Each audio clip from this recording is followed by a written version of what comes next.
প্রতিদিন রাতে ঘুমানোর আগে 6টি আমল করতে ভুলবেন না। 1, কালিমা পড়ে ঘুমালে যদি কেউ মারা যায় তাহলে তার মৃত্যু হবে শহীদি মৃত্যু।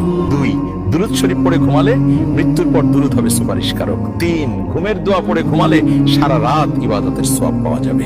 4, আয়াতুল কুরসি পড়ে ঘুমালে ফেরেশতারা সারা রাত পাহারা দিবে। 5, 21 বার বিসমিল্লাহির রহমানির রহিম পড়ে ঘুমালে প্রতিটি নিঃশ্বাসের জন্য নেকি লেখা হবে। 6, আস্তাগফিরুল্লাহ আল্লাযী লা ইলাহা ইল্লা হুয়াল কাইয়্যুম আতুবু ইলাইহি 3 বার পড়ে ঘুমালে সকালে নিষ্পাপ হয়ে ঘুম থেকে উঠবে। সবাই এই আমলগুলো করে ঘুমাবো ইনশাআল্লাহ।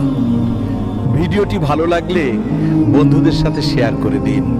প্রতিদিন রাতে ঘুমানোর আগে 6টি আমল করতে ভুলবেন না। 1, কালিমা পড়ে ঘুমালে যদি কেউ মারা যায় তাহলে তার মৃত্যু হবে শহীদি মৃত্যু। 2, দুরূদ শরীফ পড়ে ঘুমালে মৃত্যুর পর দুরূদ হবে সুপারিশকারক। 3, ঘুমের দোয়া পড়ে ঘুমালে সারা রাত ইবাদতের সওয়াব পাওয়া যাবে। 4, আয়াতুল কুরসি পড়ে ঘুমালে ফেরেশতারা সারা রাত পাহারা দিবে। 5, 21 বার বিসমিল্লাহির রহমানির রহিম পড়ে ঘুমালে প্রতিটি নিঃশ্বাসের জন্য নেকি লেখা হবে। 6, আস্তাগফিরুল্লাহ আল্লাযী লা ইলাহা ইল্লা হুয়াল কাইয়্যুম আতুবু ইলাইহি 3 বার পড়ে ঘুমালে সকালে নিষ্পাপ হয়ে ঘুম থেকে উঠবে। সবাই এই আমলগুলো করে ঘুমাবো ইনশাআল্লাহ। ভিডিওটি ভালো লাগলে বন্ধুদের সাথে শেয়ার করে দিন।